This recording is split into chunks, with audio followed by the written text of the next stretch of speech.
Modao Zushi, o fundador da cultivação demoníaca. Tradução de fã para fã.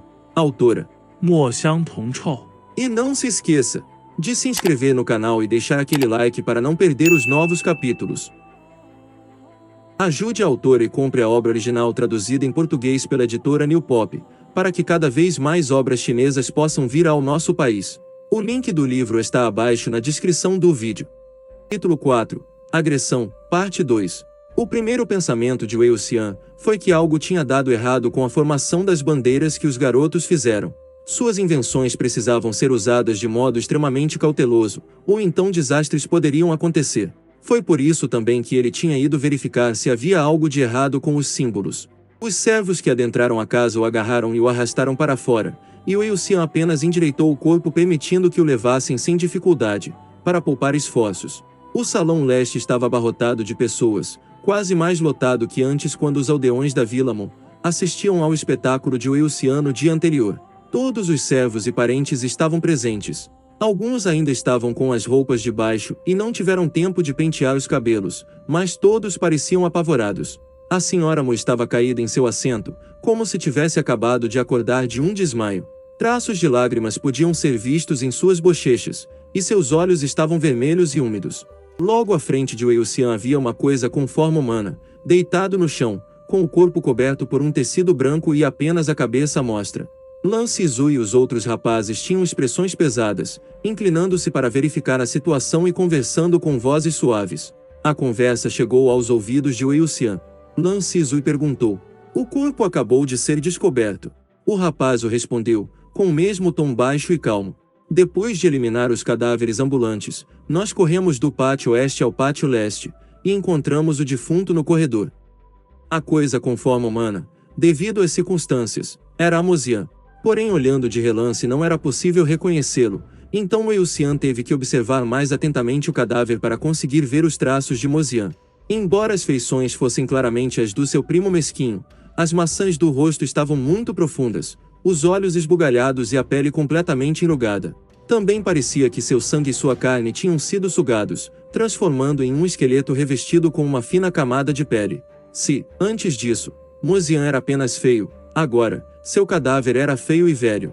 Enquanto Wei Wuxian estava examinando o corpo, a senhora Mo de repente saltou em sua direção. Ele pôde ver de relance o brilho do punhal indo em sua direção, e como se tivesse asas em seus pés, Lan Shizu abruptamente interrompeu o ataque derrubando o punhal das mãos da senhora Mon, e antes que Lan Shizu tivesse a chance de falar, ela começou a berrar: "Meu filho teve uma morte trágica, estou apenas o vingando. Por que está me impedindo?" Wei Wuxian se escondeu às costas de Lan Shizu outra vez, e falou se agachando: "O que a morte dele tem a ver comigo?"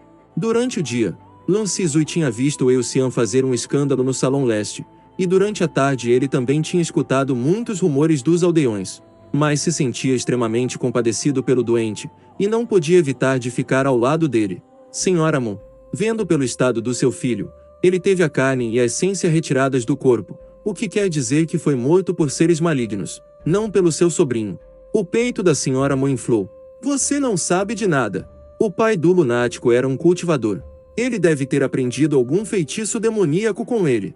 Após ouvir tal indagação, Lan Shizu se virou para olhar o aparentemente estúpido Wei Wuxian, e falou de novo: "Senhora Mo, não há evidências." Ela o interrompeu dizendo: "A prova está no meu filho." A senhora Mo apontou para o cadáver no chão. "Olhem vocês mesmos. O corpo fala por si só." O próprio Wei Wuxian levantou o tecido branco, descobrindo-o da cabeça aos pés. Algo estava faltando no falecido Mozian, seu braço esquerdo havia desaparecido. A senhora Mo falou: "Vocês estão vendo isso? Todos que estavam aqui ouviram o que o lunático falou. Ele disse que se Yuan tocasse em seus pertences de novo, ele cortaria sua mão." Depois da explosão emocional, ela cobriu o rosto e chorou copiosamente, dizendo entre soluços: "Meu pobre Yuan." Mesmo sem ter feito nada contra ele, esse lunático não só o acusou, como também o matou. "Mo Xianyu, você perdeu o juízo. Perdeu o juízo." Esta frase ecoou nos pensamentos dele. Já tinha alguns anos desde que Wei Wuxian ouviu alguém descrevê-lo dessa forma, então aquilo o pegou de surpresa. Wei Wuxian apontou para si mesmo, mas nenhuma palavra lhe veio à mente, pois não sabia se o enfermo ali era ele ou a senhora Mo. Quando era mais novo, Ele falava bastante sobre exterminar famílias e clãs inteiros, matar milhões de pessoas e até mesmo criar rios de sangue, entre outras ações cruéis. Porém, na maioria das vezes, eram apenas palavras vazias. Se realmente pudesse fazer as coisas que dizia, ele poderia ter dominado, há muito tempo, o mundo da cultivação. A verdadeira intenção da Sra. Mo não era se vingar dele, e sim encontrar alguém em quem liberar sua indignação. Wei Wuxian não queria se incomodar com ela, pensando, o que poderia realmente ter matado Aiyuan? Ele começou a palpar as mangas das roupas do Mozian, procurando por um momento, até que puxou algo para fora, desenrolando-o à sua frente, o que, para a surpresa de todos, era uma bandeira de atração espiritual. Wei Wuxian, percebendo o que tinha acontecido, disse em voz baixa, ele pediu por isso. Quando Lan Shizu e os outros viram a bandeira, eles também compreenderam a situação. Associando isso com a cena que aconteceu antes, era fácil adivinhar a causa.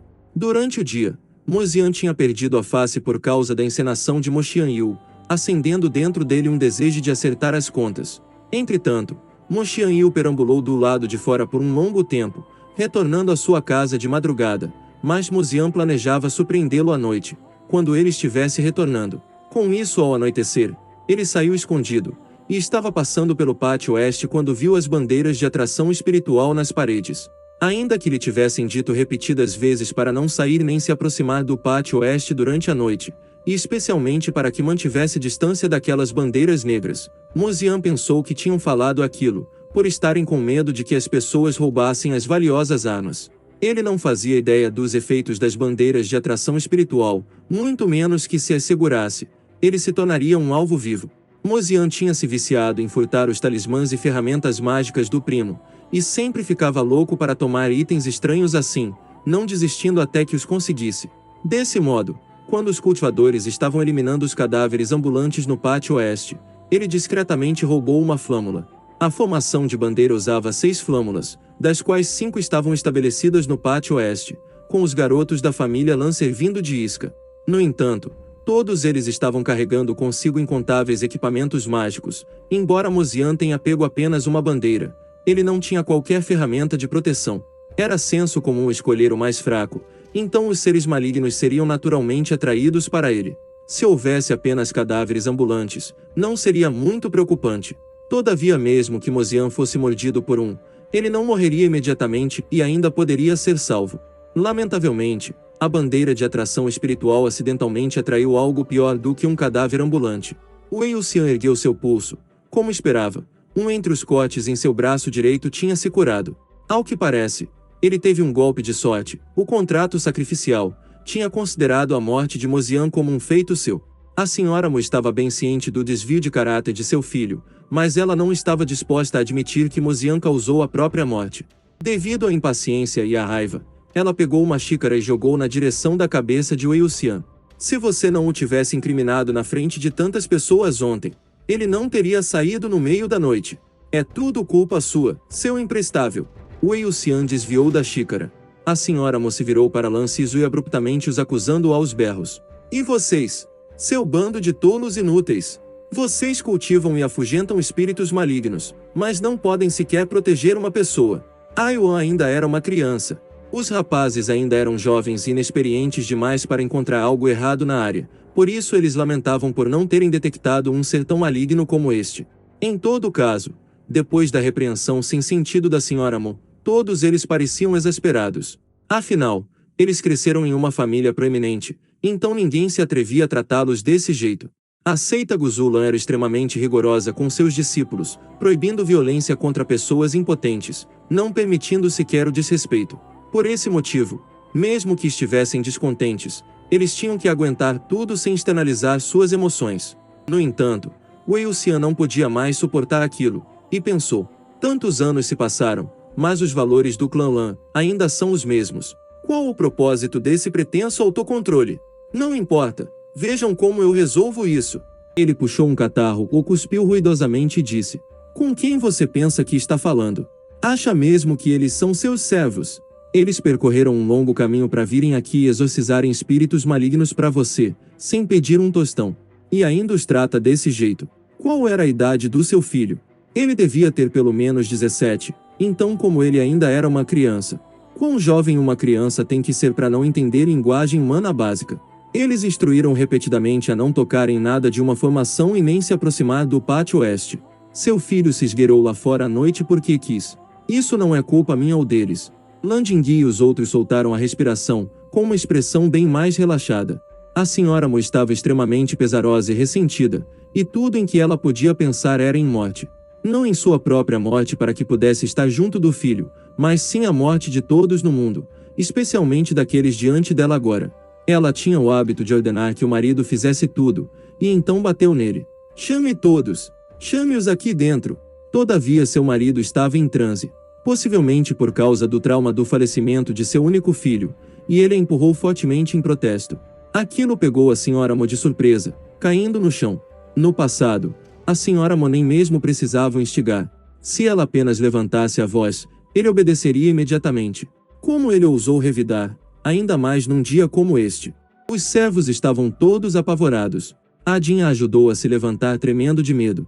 A senhora Mo apertou o próprio peito e falou em uma voz trêmula, se dirigindo ao marido. Você! As palavras quase não saíam de sua boca. Tamanha dor e raiva que sentia, gritou, vá embora daqui também. Contudo seu marido parecia não ter ouvido nada. Adin lançou alguns olhares para Atomb, que se apressou em ajudar o mestre a caminhar para fora. O salão leste estava um caos. Quando Wei Wuxian viu que a família tinha finalmente se calado, ele pretendia examinar o cadáver outra vez. Entretanto, antes que ele desse mais uma olhada no corpo, ouviu um grito esganiçado, atravessando o ar, vindo do pátio. Todas as pessoas no salão se apressaram para fora. No chão do pátio leste, havia 2 corpos contorcidos. O primeiro era o de Atomb, ainda vivo, desmoronado no piso. O outro corpo caído estava enrugado e murcho, como se o sangue e a carne tivessem sido sugados. O braço esquerdo tinha desaparecido. Igual ao de Mozian, não havia sangue vazando do ferimento. As condições dos cadáveres eram as mesmas. A senhora Mo ignorou o apoio que a mão de Adin lhe dava 1 segundo, e correu na direção dos gritos. Porém, ao ver o cadáver no chão, suas pupilas dilataram e suas forças se esgotaram. Incapacitada de iniciar um novo ataque devido ao baque, ela finalmente desmaiou.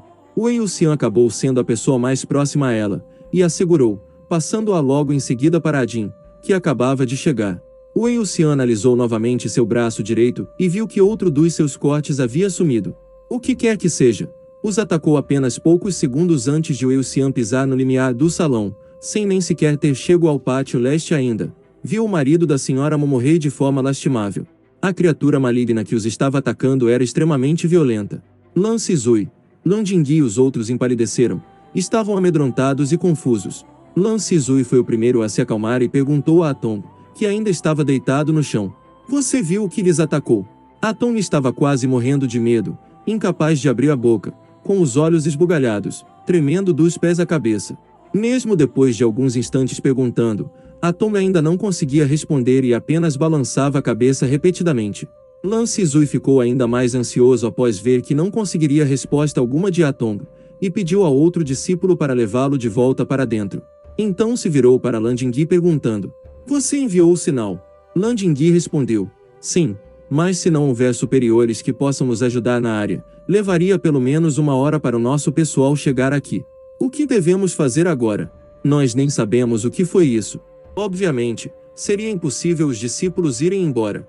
Todavia, se eles fugissem sem enfrentar o ser maligno, não somente trariam desgraça para a seita, mas eles próprios também se envergonhariam ao encarar os outros. Os servos assustados e membros da família Mo também não podiam sair, pois era provável que o ser maligno estivesse entre eles. Estavam todos aterrorizados e com medo de ir embora.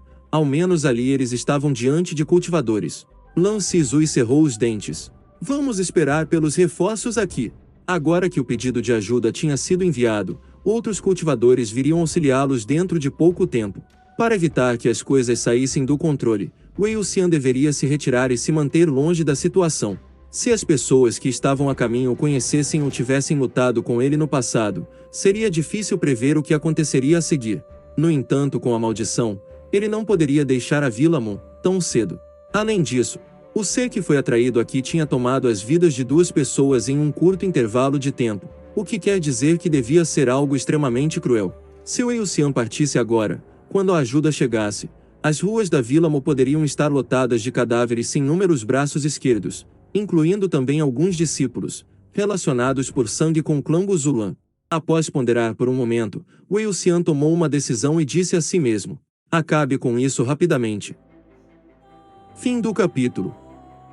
Ajude a autora e compre a obra original traduzida em português pela editora New Pop, para que cada vez mais obras chinesas possam vir ao nosso país. O link do livro está abaixo na descrição do vídeo.